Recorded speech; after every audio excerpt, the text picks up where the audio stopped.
हरे कृष्णा, राधे राधे।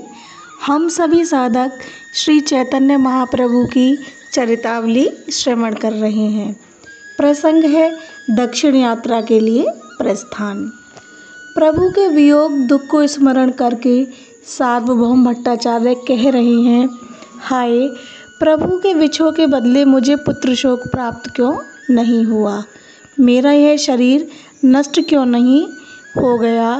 प्रभु के युगल पाद पद्यों का दर्शन करके अब इनके वियोगजन्य दुख को सहन करने की मुझ में शक्ति नहीं है। प्रभु ने दक्षिण यात्रा का निश्चय कर लिया है और इस निश्चय में किसी प्रकार का भी उलटफेर न होगा। इसी बात को सोचते हुए भक्तवृंद प्रभु के साथ साथ सार्वभौम भट्टाचार्य के गृह पर पहुँचे।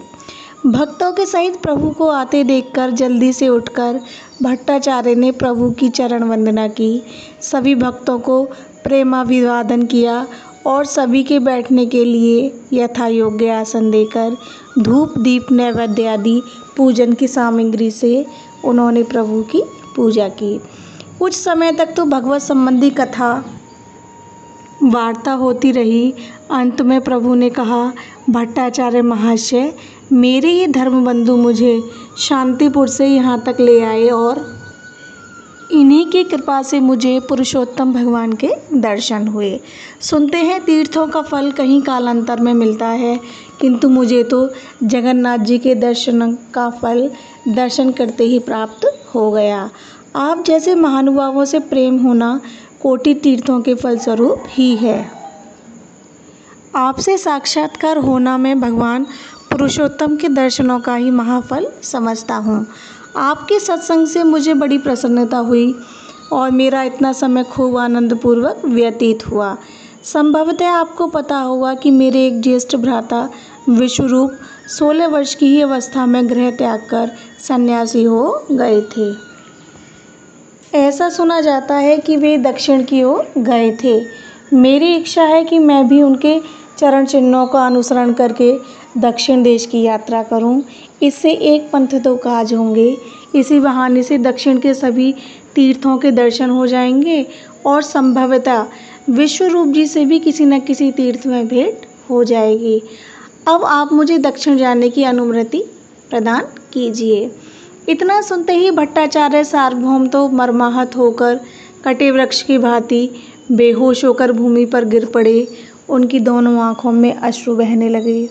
कुछ क्षण के पश्चात संभल कर वे बड़े ही करुण स्वर में कहने लगे, प्रभु, मैं समझता था कि मेरा सौभाग्य सूर्य उदय हो गया।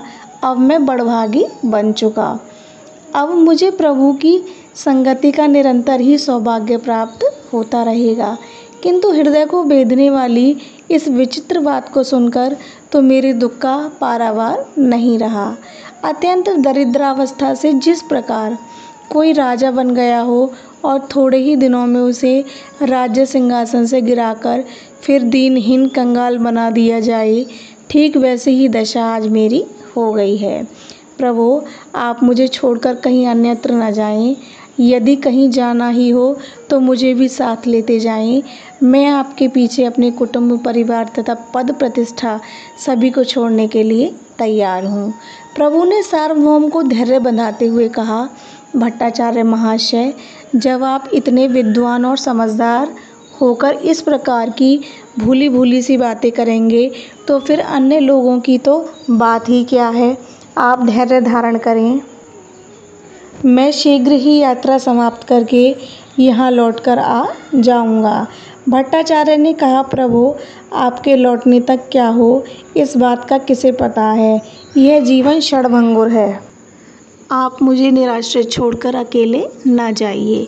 प्रभु ने प्रेम पूर्वक कहा, ये भक्त मेरी अनुपस्थिति में यहीं रहेंगे। आप सब मिलकर कृष्ण कीर्तन करते रहिए। मैं शीघ्र ही लौट आऊँगा। आप प्रसन्न होकर मुझे अनुमति प्रदान कीजिए। और कुछ विवशता प्रकट करते हुए शोक के स्वर में भट्टाचार्य ने कहा, आप स्वतंत्र ईश्वर हैं। आपकी इच्छा के विरुद्ध बर्ताव करने की शक्ति ही किसमें है। आप दक्षिण देश के तीर्थों की यात्रा करने के निमित्त अवश्य ही जाएंगे, किंतु मेरी हार्दिक इच्छा है कि कुछ काल यहाँ और रहकर मेरी सेवा स्वीकार कीजिए।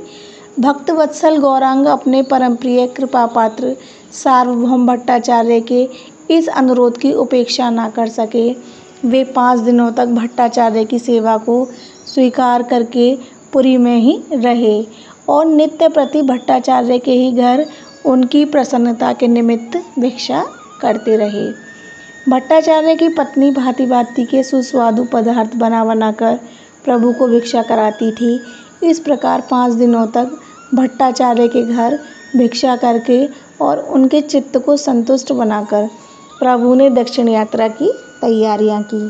प्रातःकाल प्रभु भक्तों के सहित उठकर नित्य कर्म से निवृत्त हुए। उसी समय अपने 2-4 प्रधान शिष्यों के सहित सार्वभौम भट्टाचार्य प्रभु के स्थान पर आ पहुँचे। प्रभु उन अपने सभी भक्तों के सहित श्री जगन्नाथ जी के दर्शनों के लिए गए। मंदिर में जाकर प्रभु ने श्रद्धा भक्ति के सहित भगवान के चरणों में साष्टांग प्रणाम किया और उनसे दक्षिण यात्रा की अनुमति मांगी। उसी समय पुजारी ने भगवान की प्रसाद माला और प्रसादान्न लाकर प्रभु को दिया। प्रभु इसे ही भगवत आज्ञा समझकर प्रसाद को शिरोधार्य किया और मंदिर की प्रदक्षिणा करते हुए प्रभु सभी भक्तों के सहित समुद्र तट पर पहुँचे। प्रभु भट्टाचार्य से बार बार लौट जाने का आग्रह कर रहे थे, किंतु भट्टाचार्य लौटते ही नहीं थे। तब तो प्रभु अत्यंत ही दुखित होकर वहाँ बैठ गए और सार्वभौम को भांति भांति से समझाने लगे। सार्वभौम चुपचाप बैठे प्रभु की बातें सुन रहे थे। रोते रोते भट्टाचार्य ने कहा, प्रभु आप दक्षिण की ओर तो जा ही रहे हैं। रास्ते में गोदावरी के तट पर विद्यानगर नाम की एक बड़ी राजधानी पड़ेगी। वह राज्य उत्कल राज्य के ही अंतर्गत है। वहाँ का राज्य शासन यहीं के राजा रामानंद राय करते हैं। वे वैसे जाति के तो कायस्थ हैं, किंतु वे बड़े भगवत भक्त। उनकी वैष्णवता श्लाघनीय ही नहीं, साधारण लोगों के लिए अनुकरणीय भी है। उन्हें आप अपने दर्शन देकर अवश्य कृतार्थ करते जाएं। सांसारिक विषय पुरुष समझकर उनकी उपेक्षा ना करें। प्रभु ने गद्गद कंठ से स्नेह के स्वर में कहा, भट्टाचार्य महोदय, भला जिनके लिए आपके हृदय में इतना स्थान है, वे महाभाग चाहे चांडाल ही क्यों ना हो, मेरे वंदनीय हैं। आपकी जिनके ऊपर इतनी कृपा है, वे अवश्य ही कोई परम भगवत भक्त वैष्णव होंगे। मैं उनके दर्शन करके अपने को अवश्य ही कृतार्थ करूँगा। अब आप अपने घर को लौट जाएं। लौटने का नाम सुनते ही फिर भट्टाचार्य विकल हो गए। उन्होंने रोते रोते प्रभु के चरण पकड़ लिए और अपने मस्तक को उनसे रगड़ते हुए कहने लगे, पता नहीं अब कब इन अरुण चरणों के दर्शन होंगे। प्रभु ने दुखित मन से भट्टाचार्य का आलिंगन किया। प्रभु के कमल नयन भी सजल बने हुए थे। भट्टाचार्य प्रभु का प्रेमालिंगन पाते ही मूर्छित हो गए। प्रभु उन्हें ऐसी ही अवस्था में छोड़कर जल्दी से आगे चले गए और भट्टाचार्य दुखित मन से सर्वस्व गंवाए हुए व्यापारी की भांति अपने घर लौट आए। इधर प्रभु जल्दी जल्दी समुद्र के किनारे आगे की ओर बढ़ रहे थे। वे भक्तों से बार बार लौटने का आग्रह कर रहे थे, किंतु भक्त लौटते ही नहीं थे।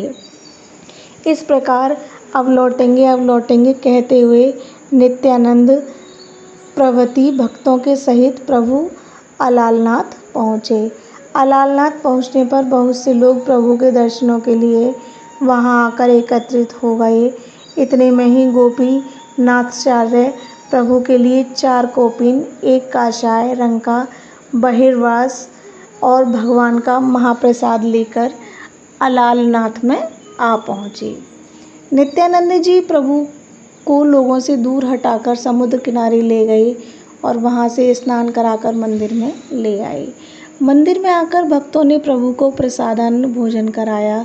प्रभु बड़े ही स्नेह के साथ गोपीनाथाचार्य के लाए हुए महाप्रसाद का भोजन किया। प्रभु के भोजन कर लेने के अनंतर सब भक्तों ने भी भोजन किया और वह रात्रि प्रभु ने वहीं कथा कीर्तन और भगवत चिंतन करते हुए भक्तों के साथ बिताई। प्रातःकाल नित्य कर्म से निवृत्त होकर प्रभु ने आगे चलने का विचार किया। भक्तों से अब प्रभु ने आग्रहपूर्वक लौटे जाने के लिए कहा। प्रभु के वियोग का स्मरण करके सभी का हृदय फटने लगा। सभी प्रेम में बेसुध होकर रुदन करने लगे। प्रभु ने उन रोते हुए भक्तों को एक एक करके आलिंगन किया। सभी मूर्छित होकर प्रभु के पैरों में लौटने लगे। प्रभु उन सबको रोते ही छोड़कर आगे की ओर चले गए। पीछे पीछे काला कृष्णदास प्रभु के कमंडलू तथा वस्त्रों को लेकर चल रहे थे। आगे आगे मत्त गजेंद्र की भांति श्री कृष्ण प्रेम में छके हुए प्रभु निर्भय भाव से चले जा रहे थे। रास्ते में भी भगवान के इन नामों का कीर्तन करते जाते थे। कृष्ण कृष्ण कृष्ण कृष्ण कृष्ण कृष्ण हे कृष्ण, राम राघव राम राघव राम राघव रक्ष माम, कृष्ण केशव कृष्ण केशव कृष्ण केशव पाहि माम। अब यह प्रसंग यहीं विश्राम लेता है। हरे कृष्णा, राधे राधे।